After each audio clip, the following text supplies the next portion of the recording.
Dozens of Texas Democrats are waking up in Chicago this morning. This is new video of them leaving the state yesterday to break quorum during this special legislative session.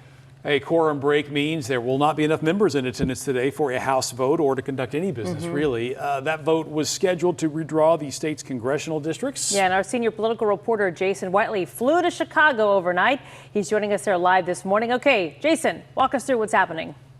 Hey, good morning, guys. Democrats in the Texas House of Representatives did not really have any options besides physically leaving Texas, going to somewhere else, another Democratic state, so Governor Abbott can't call the Republican governor of a Republican state and say, hey, listen, you have a number of lawmakers there from our state, send them back. That's why they're in Illinois. That's why they're in a handful in Albany, New York, a few in Boston, all Democratic states. This is a deliberate action, very well thought out. Bottom line here is Democrats oppose a plan progressing right now through the Texas legislature to redraw the congressional districts that would make it easier for Republicans to win in next year's midterm elections. Democrats say, listen, the reason we are supposed to be here for this 30-day session in Austin, one of the big reasons, there are 18 of them, but one of the big reasons is to somehow address the deadly flash floods that came through our state and killed more than 130 people. And Democrats say that's not what we're doing. We're doing politics. That's why we're leaving, because we don't agree with what's happening.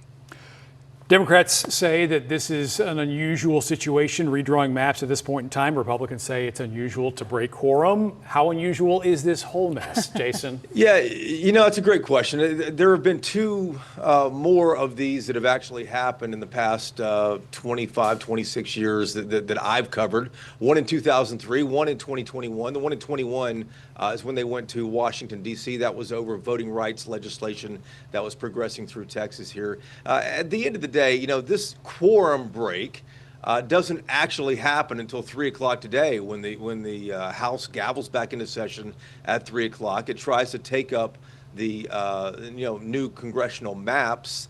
And as always, they'll gavel in, the clerk will call roll. There won't be at least 2/3 of the members there, which is at least 100 members.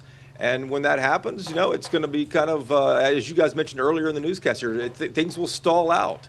They'll try to figure out, see if they can negotiate to get the Democrats back. The Democrats aren't going back.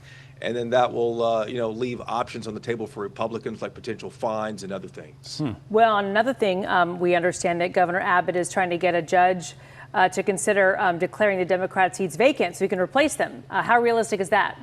Yeah, that's a great question because it's never really happened before. And some Democrats say, listen, the governor has slow walked replacing the late Sylvester Turner from Houston, a member of Congress from Houston, because in Congress there's only a 3-seat Republican majority, and Governor Abbott didn't want to replace that. Whether he can actually get a court to agree that these members have vacated their seats, that'll be up to a judge to decide, but it seems pretty far-fetched. Still, Republicans say, listen, we're in a special 30-day session. We're supposed to be here handling the people's business. If you don't like legislation that we're putting up here, perfectly legal legislation, then go to the ballot box, change things there, campaign for something and get Texans to vote for you. This is a purely political play. It's a power play. And right now, Republicans have all the power in Texas. All right. Thanks for the perspective and the insight. We know a lot more to come from Chicago this week. Thank you, Jason.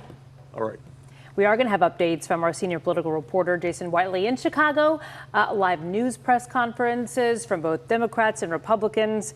Like they said, this political drama is not done playing out. We're going to have the streaming that exclusively on WFA+.